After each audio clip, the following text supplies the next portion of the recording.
qui va à l'encontre des services attendus par nos administrés. Que s'est-il passé? De mépris à l'égard des personnes résidant en milieu rural. Si la Poste en avait la latitude. Comment en est-on arrivé là? Nous regrettons la démarche de la Poste par le manque de concertation avec les habitants et les élus des autres communes de notre vallée. Dans le département de l'Isère, au cœur de la région Auvergne-Rhône-Alpes, les communes, les maires, les habitants grondent. Ils craignent un divorce imminent avec la Poste et l'abandon de leur village, déserté par les services publics.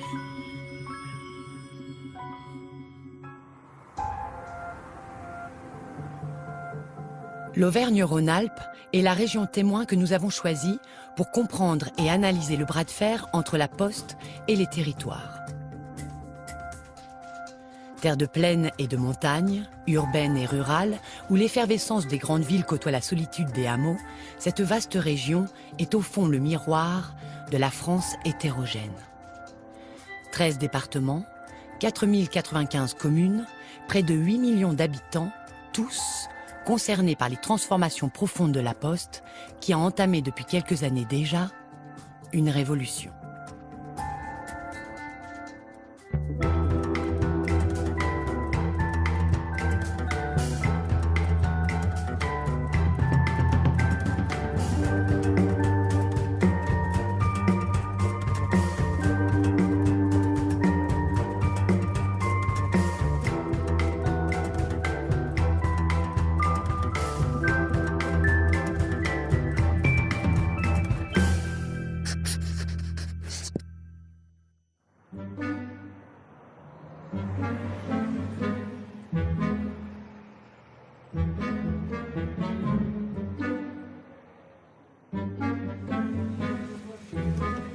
La Poste est au cœur de la vie des Français depuis près de 5 siècles.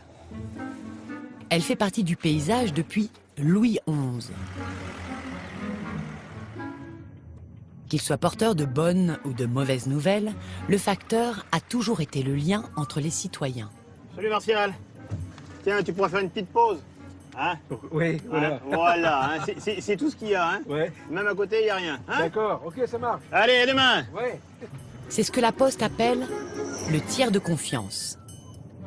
Et c'est vrai que pour les 5000 habitants de Saint-Pourçain dans l'Allier, Bruno est celui auquel on ouvre la porte facilement et volontiers. On va manger un petit croquet si tu veux, mais on va pas boire de café, j'en ai déjà bu. Non, moi j'en bois pas, non. Et je prends un petit croquet pour vous faire plaisir, mais non, on y va, dis donc. T'imagines si on fait ça dans toutes les maisons? Ailleurs, il est On est sympa. Il faut être sympa. Bon, merci bien, hein. Mais on va aller voir plus loin quand même. Hein? Allez. Pourtant, si cette image d'Épinal semble inaltérée, le facteur d'aujourd'hui porte en lui l'ADN d'une nouvelle réalité. Entre 2 tournées de courrier, il est chargé de missions totalement nouvelles, comme le fameux « Veiller sur mes parents ». Un service payant, une quarantaine d'euros par mois, que la Poste propose aux familles pour veiller sur les personnes âgées. Madame Perrin, c'est le facteur. Rien de nouveau? Oh, ben non. Non. Bon. Donc vous portez votre bracelet. Non, là, c'est ça. Voilà. Tout à fait. J'ai ma montre, voilà. Alors, Dès que vous appuyez, ça vient tout rouge. c'est bientôt. J'ai une peur bleue de l'AVC. Voilà, s'il y avait un souci, donc on met en relation la famille, hein, donc vos petits-enfants, Mes petits-enfants, qui sont pas bien loin, qui sont à côté. Hein. Les petits-enfants, c'est bien joli, on me dit toujours, ben, vous avez vos petits-enfants à côté. Mais ils partent le matin à 8 h, ils rentrent le soir à 6 h. C'est ça, c'est ça. C'est bien le temps de Noël et d'hiver. Attendez. Hein? Oui, non, mais tout à fait, Oui. c'est fait aussi pour ça. C'est fait aussi pour ça. c'est Alors, l'isolement, je hein, me tout dis, ça. en appuyant sur le bouton, Mais voilà. c'est mon protecteur. Voilà. C'est une sécurité. Il a intérêt à marcher. Voilà, mais ça Sinon, marche. je prends le bigophone. Non, mais ça marche. Mais après, on peut faire un essai, hein. Si vous voulez, on peut très bien faire un essai, si ça marche. Hop. Voilà, sensationnel, c'est tout rouge. Donc, logiquement, ça va répondre à l'autre côté, là-bas. Oui, allô, j'ai voulu essayer la petite montre. Oh, Madame Perrin, tout va bien? Tout va bien, c'est qu'on voulait... Bonne journée, au revoir. On voulait... Oh, ben, Tout va bien? oui, ça va très bien. Bonne journée, au revoir. Oui. Hein À Allez, demain. bon après-midi. Demain. Je continue mon petit bonhomme de chemin. Bonne soirée. Le facteur coiffe désormais une casquette de plus, celle du prestataire de service. C'est un vendeur à domicile. Et ça, c'est nouveau. Le service dont on parle là aujourd'hui, il a toujours existé.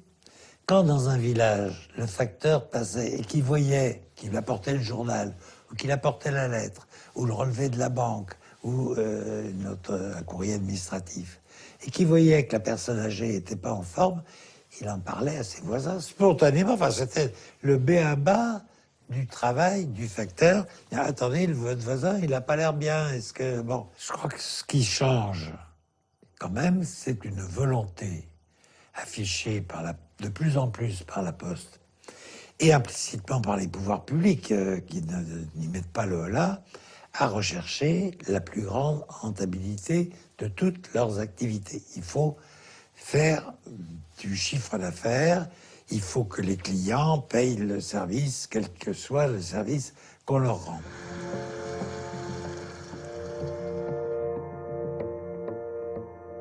Donc au niveau des veillez sur mes parents, n'hésitez pas à en parler à vos clients qui pourraient être intéressés.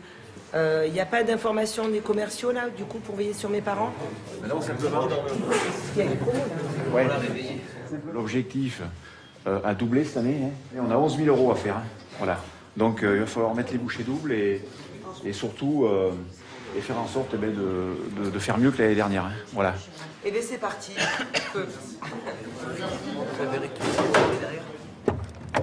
Cette nouvelle philosophie d'entreprise amène les postiers à repenser non seulement leur métier, mais aussi la nature de leur relation avec les usagers, enfin, les clients désormais.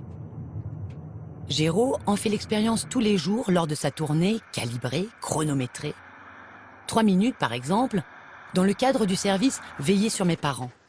Bonjour madame. Même si, bien sûr, Géraud essaie de prendre un peu plus de temps quand il peut.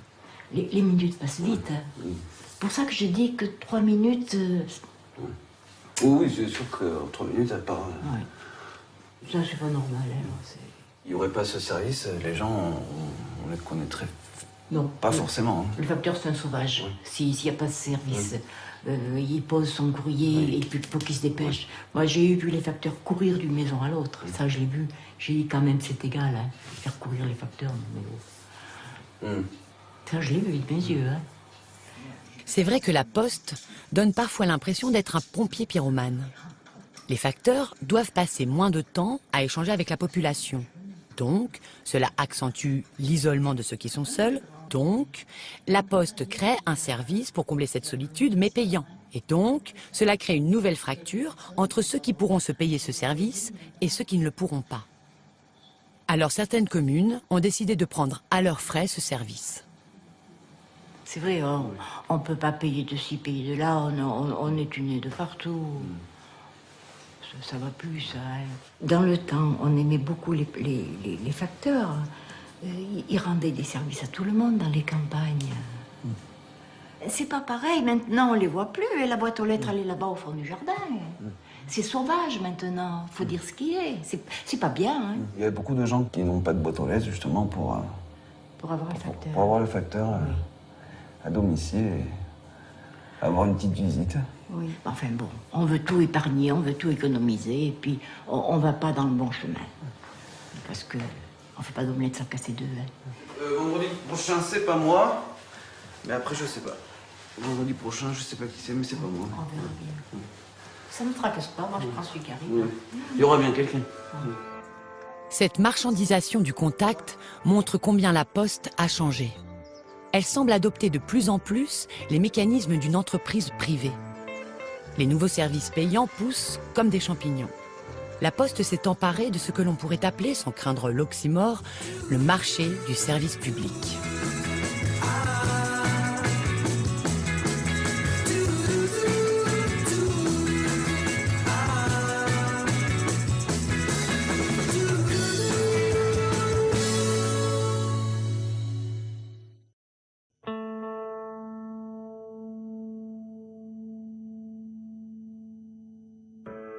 En 2010, La Poste est devenue société anonyme.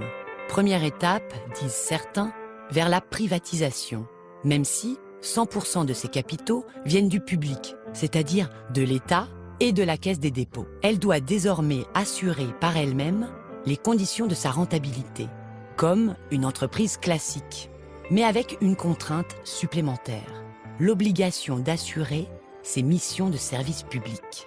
Une cohabitation, à première vue paradoxale, mais la Poste doit faire avec, dans un monde en pleine mutation.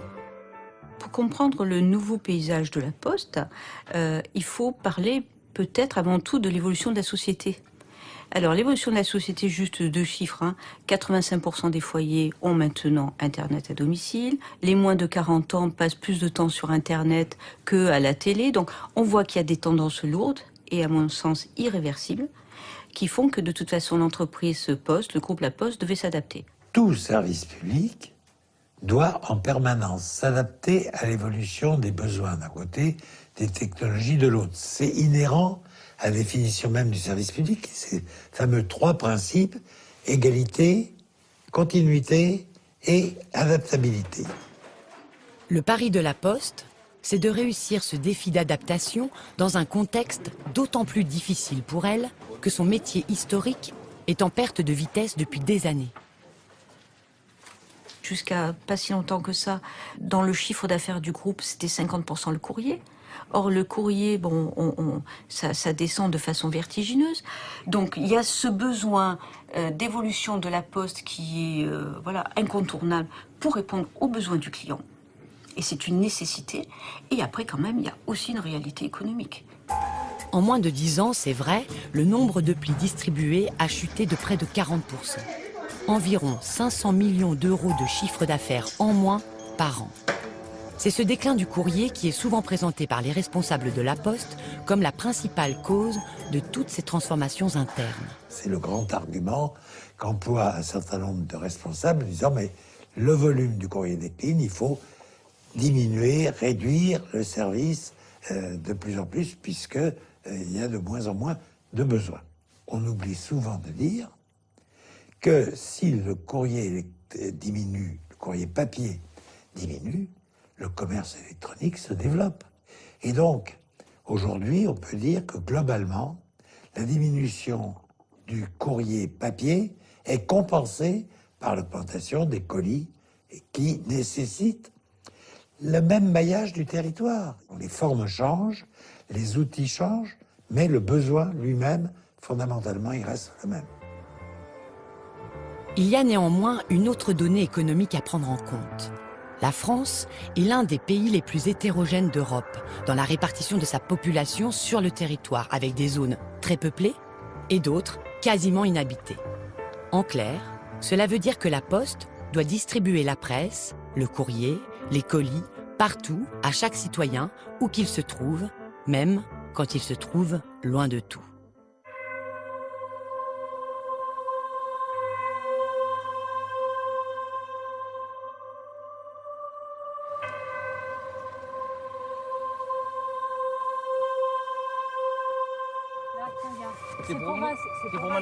Mylène est factrice à Bonneval-sur-Arc, en Savoie, où vivent 200 habitants à près de 2000 mètres d'altitude.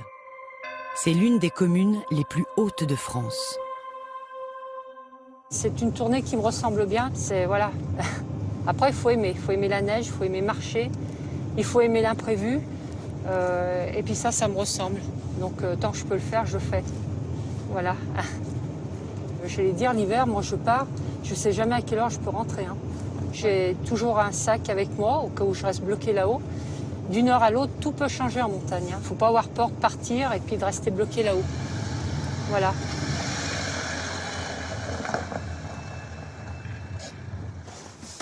Voilà. La tournée de Mylène prend du temps. Beaucoup de temps. Et on comprend pourquoi. Et voilà. Là où en ville, le facteur enchaîne la distribution de courrier dans les boîtes aux lettres, ici, il faut allonger le pas entre chaque chalet. Voilà ce qu'on appelle le dernier kilomètre. C'est celui qui coûte le plus cher à la Poste. Et parfois, pour distribuer un seul pli. Ce dernier kilomètre représente à lui seul 20% du coût total de l'acheminement de ce courrier. Là, c'est la poste au bout du chemin. Voilà.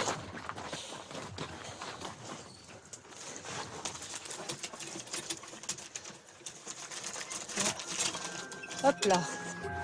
Alors si l'activité emblématique et historique, le courrier, est en perte de vitesse et coûte trop cher, on peut se demander si la poste n'est pas devenue obsolète, tout simplement. Mais peut-on sérieusement imaginer une France sans la poste? La poste est le dernier service public avec des relations humaines quotidiennes. Il n'y en a pas d'autres. Tous les autres services publics, que ce soit l'énergie, les transports, les télécommunications, ainsi de suite, sont complètement dépersonnalisés. Il n'y a plus de relations humaines. C'est appuyer sur la touche 3, appuyer sur la touche 1, appuyer étoile, appuyer dièse. Bon, mais il n'y a plus du tout l'interface. La Poste, elle a cet immense avantage d'avoir cette relation humaine, quotidienne, possible. La France sans la poste, ce serait donc un pays qui perdrait son centre de gravité, son repère, son ciment. Car ses missions de service public dépassent de loin la simple distribution du courrier et des colis. Regardez la banque postale. La Poste a ce qu'on appelle une mission d'accessibilité bancaire, c'est-à-dire qu'elle doit permettre à chaque habitant de posséder un compte. Et c'est souvent elle qui récupère tous ceux que les autres banques rejettent. Dans les grandes villes comme à Saint-Étienne, on en prend toute la mesure lorsqu'au bureau de poste central sonne l'heure des prestations sociales qui tombent à chaque début de mois pour les plus fragiles. Derrière son guichet, Patrick est très loin du cliché véhiculé du temps des PTT, le petit travail tranquille. Il y a moins 49. Il n'y a pas assez. Et oui, vous êtes à moins. C'est pour ça que je vous ai dépassé la carte. Et oui, il faut attendre. Ouais. Vous allez toucher la retraite? Oui. C'est le 9 ou le 10? 9. Voilà, ouais, ben vous reviendrez me voir. Non, mais là, vous n'avez pas payé, là, par contre. C'est eux qui vous doivent de l'argent. Et comme vous avez trop payé, ils vous doivent encore de l'argent. D'accord? Oui. Il faut attendre, hein, la prochaine facture, et normalement, ils vont les déduire de vos prochaines factures. OK? C'est bon? Allez, je vous fais la carte pour aller chercher des sous. C'est des gens qui ne parlent pas français, donc il faut quand même qu'on essaye de se comprendre pour arriver à voir ce qu'ils veulent et aboutir à une solution qui soit positive pour eux et pour nous. C'est ça qui est un petit peu dur, mais il faut quand même laisser une barrière entre nous et eux. Parce qu'il y en a après, ils viennent sans arrêt nous demander des renseignements. Je dis non, ça ne concerne pas la Poste, il faut aller voir dans des associations, des services qui vous aideront. C'est toujours un peu de l'assistanat, un petit peu, entre guillemets, une assistante sociale. Mais c'est vrai que c'est usant, alors que ce n'est pas vraiment notre métier, ce qu'on nous demande de faire. Mais bon, j'estime qu'on est bien obligé de le faire. C'est des clients comme des autres, il faut bien les aider aussi. Je voudrais un chèque à 95,87 €. Et vous me donnerez la différence. On va faire 2 opérations. Voilà. On imagine bien le désordre. Si ce fameux tiers de confiance, qui prend du temps pour faire du lien social, était amené à disparaître. Si les conseillers comme Patrick étaient remplacés par des automates ou par la banque en ligne à des fins de rentabilité et d'adaptation. Il y a donc des limites à ne pas franchir si la Poste veut rester la Poste, ce grand service public. Mais tout cela est plus facile à dire qu'à faire. Car en zone urbaine, les clients font la queue au guichet, c'est la ruée vers les bureaux. Mais en zone rurale, comme dans la commune de Charavine en Isère, eh bien c'est une autre histoire, une autre cadence.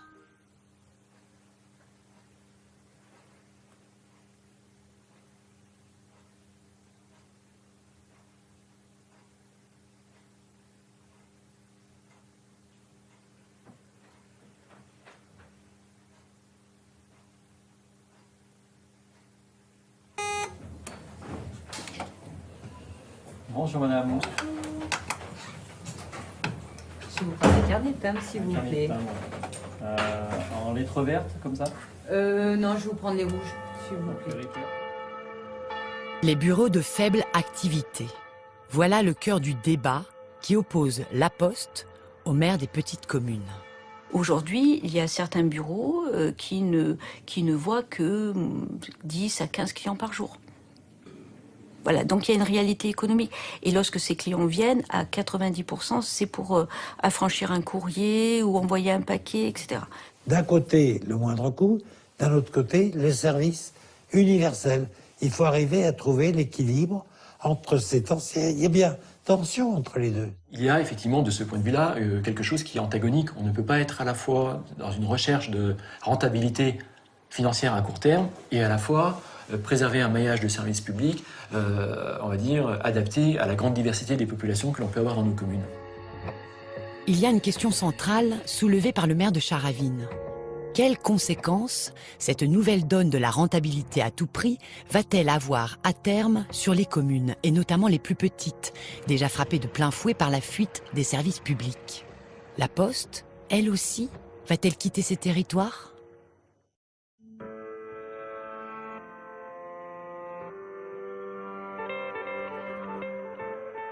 Légalement, la Poste ne peut pas déserter, car elle a l'obligation d'être facilement et rapidement accessible pour 90% des habitants en moins de 20 minutes en voiture ou à moins de 5 km. On appelle ça la mission d'aménagement du territoire. Dans les faits, elle doit maintenir au moins 17 000 points de contact à travers le pays. Mais le diable est dans les détails, et en l'occurrence dans les mots « point de contact ». C'est là-dessus que la Poste joue, pour rationaliser et rentabiliser son implantation dans le pays sans jamais se désengager, du moins en apparence. Donc il y a le bureau de poste classique tel qu'on peut, on peut le connaître. Il y a des bureaux de poste où nous avons des experts patrimoniaux, les experts en conseil bancaire ou les experts en conseiller pro qui sont présents. Nous avons aussi des agences postales communales, nous avons des relais postes commerçants, nous avons des maisons de services publics, nous avons des facteurs guichetiers, et toutes ces nouvelles formes de présence de la Poste répondent à un seul besoin, qui est le besoin client. Regardons de plus près comment concrètement cette nouvelle présence postale prend forme dans notre région témoin, l'Auvergne-Rhône-Alpes. Voici le village de la Pacaudière, un petit millier d'habitants. Et voilà son bureau de poste, pardon, son point de contact. Ici, la Poste a pris l'apparence de la MSAP, la maison de service au public, la bien nommée. Et voilà Angélique, la postière couteau suisse. Les deux grands et je vous donne les deux autres, les trois autres. Merci monsieur, bonne journée. Je vous demande 1 minute. Ici c'est simple, elle fait tout. Vous pouvez suivre sur internet, comme d'habitude, avec ce numéro. La mise de chèque, j'ai pas lu le signer. Ça serait peut-être bien de prendre un rendez-vous pour faire le point, les comptes. Oui. 8, 9, 10, 11, 12, 13... À la fois guichetière, conseillère pour la CARSAT, la caisse retraite, pour l'assurance maladie, pour l'Enedis, le gaz et l'électricité, et pour Pôle emploi. Et oui, tous ces partenaires ont passé un accord avec la Poste pour regrouper les services dans un souci d'économie.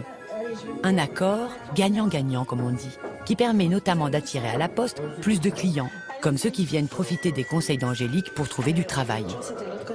Je mets là. Oui. Cuisiner. Ouais. C'est ça.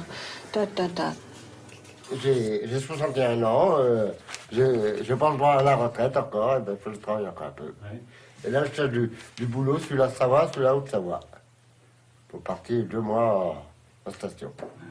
Okay. Et j'ai eu des contacts déjà.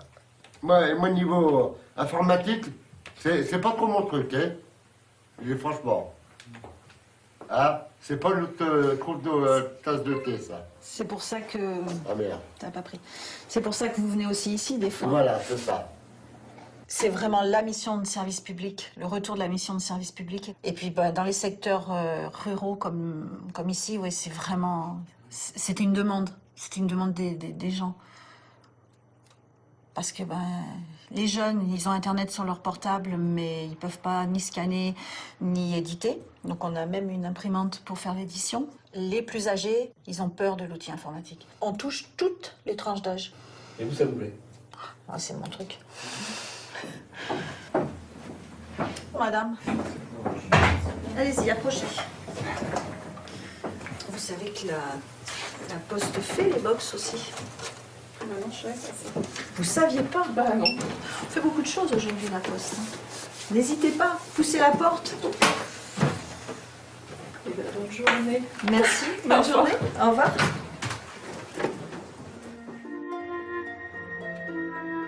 La maison de service au public, c'est une solution qui semble en effet bien adaptée aux problématiques rencontrées sur les territoires. Mais pourquoi ne pas l'avoir généralisée? Eh bien, parce qu'il y a des villages où la fréquentation du bureau est pour le coup vraiment trop faible. Alors la Poste essaye d'autres formules pour que chaque commune trouve chaussure à son pied en fonction de sa taille et de son activité. Mais parfois, c'est un peu comme essayer de faire rentrer du 45 dans du 39 en espérant qu'en insistant un peu, ça finisse par passer. La Poste a par exemple inventé le postier 2 en 1.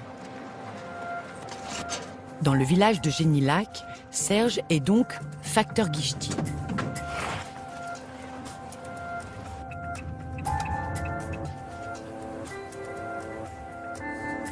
Oh bah t'en as de la chance, le chat. Bien. Facteur le matin, guichetier l'après-midi. Allez, 2,40 s'il vous plaît. Et voilà, le recommandé. Le colis pour la bibliothèque. Médiathèque. Vous aussi? Merci. Moi, je pense que c'est une formule qui est adaptée à ce type de commune, comme à toutes les communes de cette taille, où il y a eu un bureau qui, malheureusement, a été restreint au niveau horaire, où ils ont diminué le temps de présence, ou passé un bureau qui, au départ, fonctionnait à plein temps, avec un conseiller financier qui était sur place, avec, bon, petit à petit, la clientèle s'échappant un petit peu à droite et à gauche, ou dans les grands centres, le bureau a perdu de sa grosse activité qu'il avait initialement. Ceci dit, il mérite quand même de vivre et de rester ouvert. Serait-ce que pour la clientèle de proximité qu'il faut respecter, c'est un lien social qu'il faut conserver. Et ils essayent de rédimer un peu sur les emplois, ils suppriment un peu pas mal de facteurs. Comme je pense, il n'y a pas qu'à Génilac. À Saint-Romain, les collections de Saint-Romain, ils ont supprimé carrément la Poste. Ils sont obligés de venir ici pour... voilà. C'est sûr que pour les personnes âgées, hein, c'est pas évident. Hein. Quand on peut rouler, ça va, mais quand on ne peut pas rouler, c'est pas le top. Hein. Et voici pour vous. Et merci beaucoup. Eh ben, vous voyez, ça valait le coup de venir. Hein. Allez, au revoir. Bon après-midi, monsieur. C'est clair que 2 heures d'ouverture, c'est court. Après, le bureau ne peut pas rester ouvert, serait pas rentable s'il était ouvert toute une journée. Facteur guichetier, ça a été une opportunité aussi pour que le bureau reste ouvert et que il vaut mieux 2 heures que rien du tout. Il vaut mieux 2 heures que rien du tout. Voilà un élément de réponse un peu désabusé, il faut bien le dire, à la question que l'on posait sur les conséquences d'une politique de rentabilité du service public. Et la Poste est allée encore plus loin. Elle est entrée dans une logique de partenariat qui, en fait, n'est rien d'autre qu'une forme de sous-traitance. C'est ce qu'elle fait dans le village de Chandieu, par exemple, avec les relais postes commerçants. Au premier abord, c'est vrai que s'il n'y avait pas l'emblème de la Poste, on pourrait se méprendre. Concrètement, la Poste verse un dédommagement fixe aux commerçants à hauteur de 300 € par mois.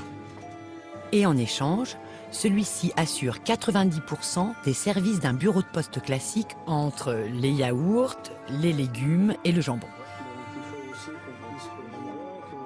Alors ce bâtiment a été construit à la fin des années 70 pour accueillir donc le service de la Poste à l'époque et des PTT, puisqu'il y avait aussi une cabine téléphonique à l'extérieur où on demandait le 22 Asnières. Et donc après, bon, la Poste a évolué, ça a été un bureau de poste jusqu'en 2014. Mais la Poste a décidé de fermer le bureau de poste de Chandieu. Et moi, je voulais maintenir les bureaux de poste. C'est là qu'il y a eu justement l'idée de travailler et de créer ce nouveau service de proximité à Chandieu. On est ouvert de 8h à 19h30. Du mardi au dimanche, 6 jours sur 7. Donc même le dimanche matin, il peut y avoir les services de la Poste à Chandieu grâce à Comptoir de Campagne. Donc je pense que les clients sont contents de ça. Même si on n'a pas l'ensemble des services de la Poste, on en a quand même une grande partie. Et avec des amplitudes horaires plus adaptées à des personnes qui travaillent dans la semaine. Oui, on a l'amplitude horaire est plus large, bien sûr, ça j'avais oublié. Mais à la fin, on arrivait à avoir un créneau horaire, je crois que c'était 14 heures par semaine. Enfin, donc vous avez qu'à fermer complètement d'ailleurs. J'étais un peu en désaccord avec la Poste. Hein. Si vous voulez qu'un commerce fonctionne, ou une entreprise fonctionne, si vous réduisez vos horaires d'ouverture, forcément, vous aurez moins de clients. Alors là, on était dans ce sens-là avec la Poste. Alors, c'est ce qu'ils font partout en campagne. Hein. Voilà. Mais bon. Lorsque les maires n'acceptent pas d'opter pour le relais commerçant, la Poste leur fait la plupart du temps une autre proposition, l'agence postale communale. En échange de 1 000 € par mois, la Poste demande à la mairie de prendre en charge toute l'organisation du service postal, les horaires d'ouverture du bureau, le salaire de l'employé communal derrière le guichet, et la mairie doit même fournir les locaux, alors que la Poste, du temps des bureaux classiques, devait payer un loyer à la ville. Oui, ouais. Bonjour. Mais alors, quel intérêt pour le maire ? Est-ce que je peux te rappeler dans un petit moment? Ouais. Merci Laurence, à tout de suite. J'ai vu arriver 3 personnes de Grenoble pour me parler de la Poste. Donc j'ai rapidement compris qu'ils étaient venus pour m'expliquer qu'à terme, ma Poste allait fermer. On a discuté, je dis bon, dites-moi quand est-ce que la Poste va fermer. Et là, on m'a dit assez rapidement. Donc se présentaient devant nous 2 solutions, soit l'agence postale communale, soit le relais postal. Donc ils nous ont expliqué quelles étaient les deux fonctions de ces structures. Nous en avons discuté avec le conseil municipal et d'un commun accord, nous avons pris la décision de pencher pour l'agence postale communale. Le relais postal, il faut savoir que c'est chez un commerçant, donc il faut d'une part trouver le commerçant. Et puis je pense que certaines personnes auraient été plus réticentes à aller faire ces opérations-là dans un commerce. Désormais, sur l'ensemble du territoire national, ces nouvelles formes de présence postale représentent plus de la moitié des points de contact. La disparition progressive des bureaux de plein exercice, c'est-à-dire les bureaux de poste traditionnels, semble inéluctable. Pourtant, certains élus locaux, comme le maire de Charavine, réussissent à tenir tête à la Poste en refusant ces transformations. Cela signifie-t-il donc que lorsque les maires le souhaitent, ils peuvent dire non, tout simplement ? Je ne veux surtout pas jeter la pierre à mes collègues qui, à un moment donné, ont été placés dans une situation de devoir accepter telle proposition de la Poste. Formellement, nous avons le droit de nous opposer et de dire non, nous ne voulons pas d'agence postale communale, nous voulons un bureau de poste. Donc, formellement, la commune elle est censée pouvoir continuer à avoir son mot à dire. Sauf que derrière, après la Poste, elle nous dit oui, mais désolé, monsieur le maire, mais dans ces conditions-là, pour nous, économiquement, pour la Poste, ce n'est plus possible. Donc, votre bureau de poste, vous le gardez. Et vous le gardez avec des horaires de moins en moins importants. Et au bout du bout, la Poste peut descendre jusqu'à 12 heures. 12 heures, c'est-à-dire 2 heures par jour. Et les élus vivent ça comme une forme de chantage. Dans les villages d'Isère, autour de Charavine et dans tout le département, des collectifs se sont créés pour soutenir les maires qui font de la résistance et engager à leur côté le bras de fer avec la Poste.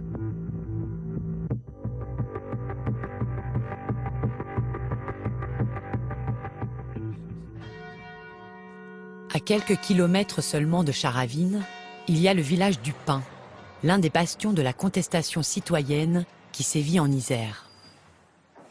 Claude Rouge est membre du collectif qui tient tête à la Poste. Le combat qu'il mène, aux côtés des 1300 habitants de la commune, des élus locaux et des villages voisins, c'est celui de David contre Goliath. Mais y a-t-il la moindre chance pour que l'histoire tourne à l'avantage des communes ? En 2005, quand la Poste a annoncé qu'elle allait réduire de manière drastique les horaires, passer de 18h30 d'ouverture à 8h, avec 9h-11h sur 4 matinées, et le mercredi fermé. C'est-à-dire que c'était évident que ça allait complètement anéantir la fréquentation du bureau. Chaque fois qu'il y a dans une commune quelque chose qui ferme, que ce soit un commerce, que ce soit la poste, que ce soit un service public, automatiquement les gens hésitent à venir dans ce village-là. Donc on est obligé quand même de créer des services, d'avoir des commerces pour garder la population et augmenter les populations. Quelqu'un qui doit partir poster son courrier ou retirer son argent à 2 km va faire ses courses à 2 km. Il s'y arrête, donc du coup les commerces locaux, évidemment, vont décliner. Le moyen de fermer les bureaux de poste, parce qu'on ne peut pas rien laisser, voilà, ça ferait la révolution partout, et ben c'est de faire des ersatz de bureaux de poste, qui sont d'abord des agences postales communales et des relais postes commerçants, financés pendant quelques années par la Poste, et que ce soit 9 ans ou 18 ans, le problème il n'est pas là, un jour ou l'autre on sait que ces financements ne seront plus là. Et seules les communes qui auront les moyens et la volonté politique d'avoir un service postal l'auront. Et ça, c'est contraire avec la notion du service public.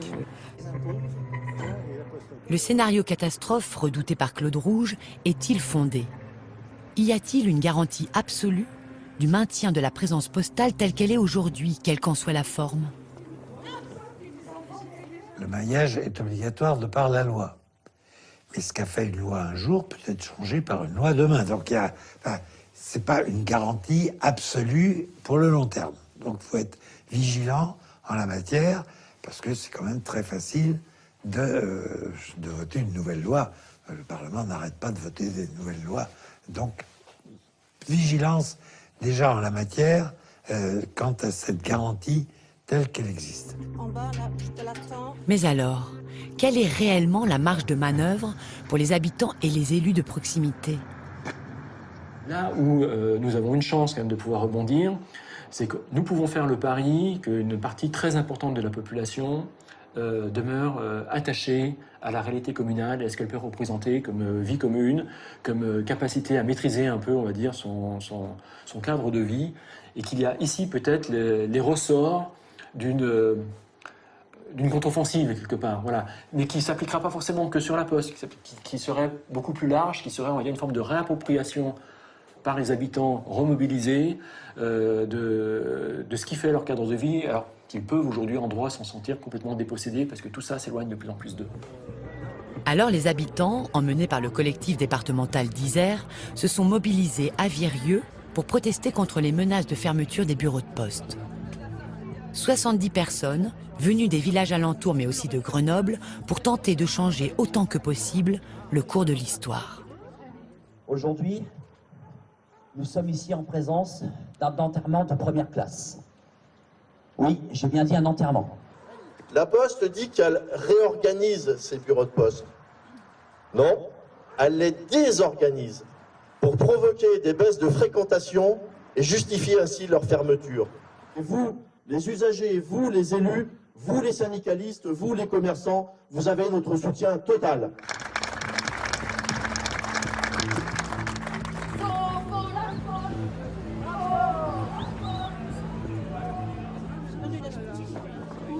On est en train de nous plomber le service public à vitesse grand V, et ça se fait pratiquement en silence, il y a des collectifs qui se battent.